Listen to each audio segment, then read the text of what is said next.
Hello दोस्तों, मैं हूं आपकी होस्ट रचना और स्वागत है आपका हमारे YouTube चैनल दीपावली में। कैसे हैं आप सब? बढ़िया? गुड। मैं भी एकदम बढ़िया। दोस्तों, बेशक आज कंप्यूटर ने इंसान के काम को कम ज़रूर कर दिया है, लेकिन फिर भी हम लिखना कभी नहीं छोड़ते। फिर चाहे वह स्कूल हो, कॉलेज हो या किसी ऑफिस में हो, लिखने का काम हमेशा सभी को पड़ता है। ऐसे में आपकी हैंडराइटिंग अच्छी होना बहुत ही ज़्यादा ज़रूरत है। सो दोस्तों, आज के इस वीडियो में मैं आपको ये बताने जा रही हूँ कि आप अपनी हैंडराइटिंग या लिखावट कैसे सुधार सकते हैं। कुछ टिप्स एंड ट्रिक्स, इन सब के बारे में आपको मैं बताने जा रही हूँ।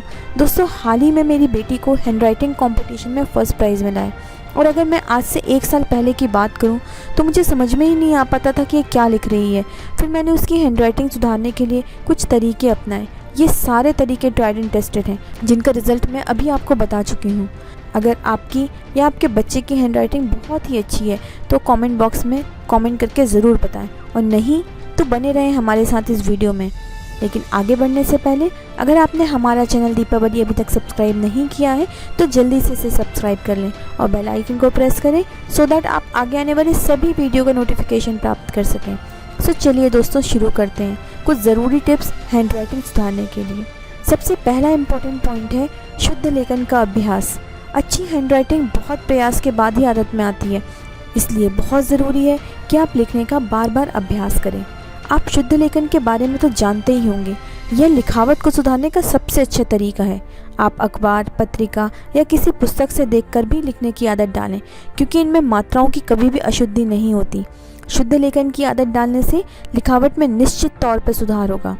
दूसरा है अक्षरों को पूरा लिखें। अच्छी हैंडराइटिंग लिखने का सबसे पहला नियम है कि आप प्रत्येक अक्षर को सही लिखें और पूरा लिखें। जल्दबाजी में अधूरे अक्षर या गलत लिखने से हैंडराइटिंग कभी अच्छी नहीं आएगी और बल्कि बात का अर्थ ही बदल जाएगा।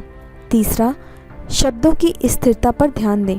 जब भी लिखना शुरू करें तो यह बहुत इम्पॉर्टेंट है कि आप अपनी लिखावट के शब्द और अक्षर सही स्थिति में लिखें।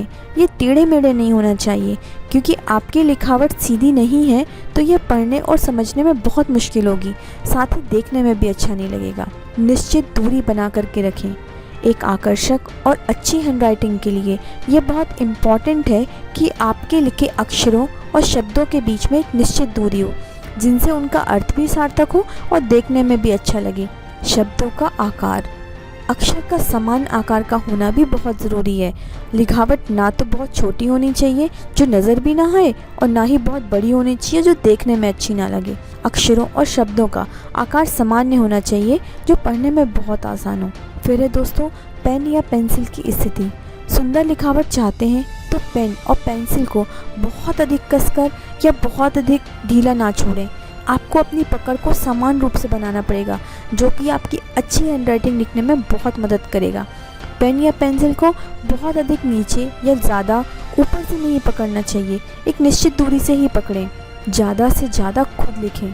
यदि आप अच्छी हैंडराइटिंग चाहते हैं तो टाइप करना या किसी की सहायता से लेखन करने से बचें, क्योंकि आप जितना अधिक अपने हाथों से लिखेंगे आपकी हैंडराइटिंग उतनी ही अच्छी सुंदर होगी। लिखने की आदत हमेशा बनाए रखें। वैसे भी आप देखोगे कि मशीनों के युग में हमारे लिखने की आदत छूटती ही जा रही है, परंतु नियमित रूप से लिखने की आदत आपकी लिखावट को ज़रूर सुधार देगी। नियमित रूप से लिखने के लिए थोड़ा सा समय ज़रूर निकालें, जिससे आपकी हैंडराइटिंग हमेशा ब्यूटीफुल बनी रहेगी। एक बहुत ही इंपॉर्टेंट पॉइंट बताती हूँ कि आप लिखने के लिए जो भी चीज़ें यूज़ करते हैं उसकी क्वालिटी पर थोड़ा ध्यान रखें। लिखने के लिए हमेशा अच्छे पेन का उपयोग करें। पेन के विषय में हर किसी की अपनी अपनी पसंद होती है, लेकिन बस इतना ध्यान रखें कि जो पेन या पेंसिल आपको आरामदायक लगे, आपको कंफर्टेबल लिखे, उसी का उपयोग करें। उसी प्रकार जिस पर आप लिख रहे हैं वह कागज़ भी अच्छी क्वालिटी का होना चाहिए, जिससे आपकी लिखावट साफ और स्पष्ट और सुंदर दिखे। लिखने में दोस्तों कभी जल्दबाजी ना करें।